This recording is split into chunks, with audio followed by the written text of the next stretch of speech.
Assalamualaikum warahmatullahi wabarakatuh. Good morning, student. How are you there? I hope all of you in great condition and happy situation. Okay, my beloved students, grade 5. Before we continue the next lesson, did you still remember your last lesson?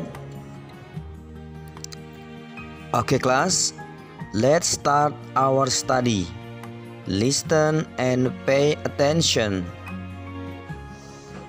Baiklah anak-anakku yang berbahagia, beberapa hari yang lalu kita telah mempelajari subtema 1 PB3 tentang keragaman sosial budaya masyarakat Indonesia. Pada kali ini kita akan mempelajari PB4 subtema 1 tentang sikap yang baik dalam menghadapi keragaman jenis usaha ekonomi. Izinkan Bapak untuk membacakan atau menjelaskan sikap yang baik dalam menghadapi keragaman jenis usaha ekonomi. Setiap masyarakat memiliki kesempatan sama untuk memenuhi kebutuhan hidup melalui usaha ekonomi. Tentunya jenis usaha ekonomi antara satu dengan yang lain dapat berbeda. Oleh karena itu, diperlukan sikap yang tepat dalam menanggapi keragaman usaha ekonomi tersebut. Anak-anakku kelas 5 yang berbahagia. Anak-anakku yang berbahagia, salah satu contoh menyikapi keragaman kegiatan ekonomi. Pak Abdi adalah seorang petani padi. Ia menjual hasil panen ke pasar di luar wilayah desanya. Untuk mengantarkan hasil panennya, Pak Abdi mempekerjakan Mang Udin tetangganya. Mang Udin bertugas mengantarkan beras-beras tersebut ke pasar. Desa tempat tinggal Pak Abdi bertetangga dengan desa di pesisir laut. Hampir 3 bulan warga desa pesisir tidak dapat melaut karena ombak tinggi. Hal ini membuat warga desa tidak memperoleh pendapatan untuk membeli kebutuhan hidup. Banyak warga yang sakit karena kelaparan. Kepala desa pesisir meminta Pak Abdi untuk memasok beras.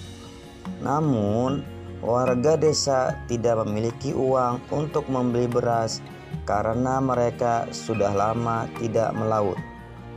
Pak Abdi tidak mempermasalahkan hal tersebut. Pak Abdi ingin membantu warga desa tetangga. Pak Abdi meminta Mang Udin mengantarkan beberapa karung beras ke desa pesisir. Kepala desa dan warga desa pesisir berterima kasih kepada Pak Abdi karena telah menolong mereka dari kelaparan. Baiklah anak-anakku jenjang kelas 5 yang berbahagia. Selanjutnya kita menuju ke pembelajaran 6, yaitu tentang keanekaragaman permainan tradisional Indonesia.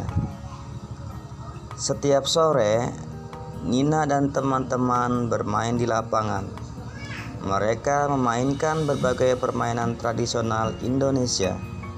Sore ini, Nina dan teman-teman bermain gobak sodor. Apakah kamu juga pernah bermain gobak sodor? Apakah sikap yang semestinya kita atau kalian lakukan saat bermain gobak sodor? Yuk, perhatikan yuk contoh atau definisi atau pengertian daripada gobak sodor. Gobak sodor adalah salah satu permainan tradisional yang dimainkan secara berkelompok. Setiap kelompok terdiri dari 3 sampai 5 orang.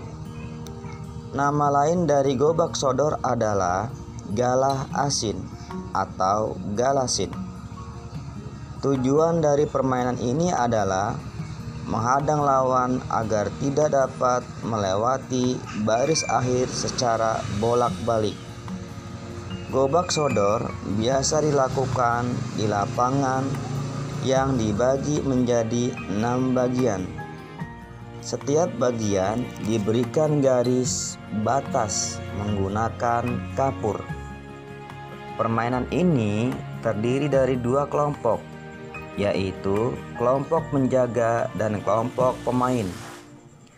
Anggota kelompok penjaga bertugas menjaga garis batas horizontal dan vertikal. Permainan gobak sodor memiliki makna yang mendalam.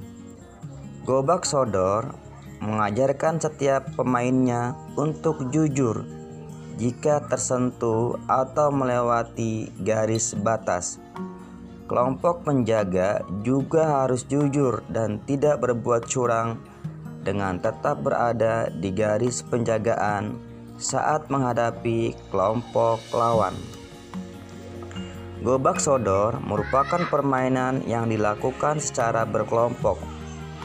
Oleh sebab itu, setiap anggota kelompok harus bekerja sama dan memupuk toleransi saat bermain. Mereka harus bekerja sama dan kompak agar dapat melewati bagian lapangan secara bolak-balik. Para pemain secara tidak langsung terlatih untuk bertoleransi dan berkoordinasi dengan anggota kelompoknya. Permainan dapat dimenangkan jika seluruh anggota kelompok kompak. Baiklah anak-anakku, demikianlah pelajaran kita pada hari ini.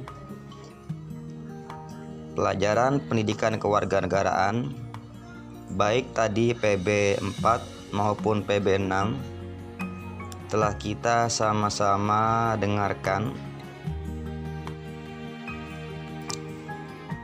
Oke kelas, grade 5, that's our lesson today.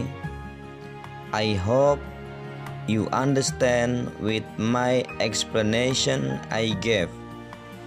Thank you very much for your nice attention. See you again with the next lesson. Always keep spirit. Don't forget pray 5 times and reciting. The last I say, Assalamualaikum warahmatullahi wabarakatuh.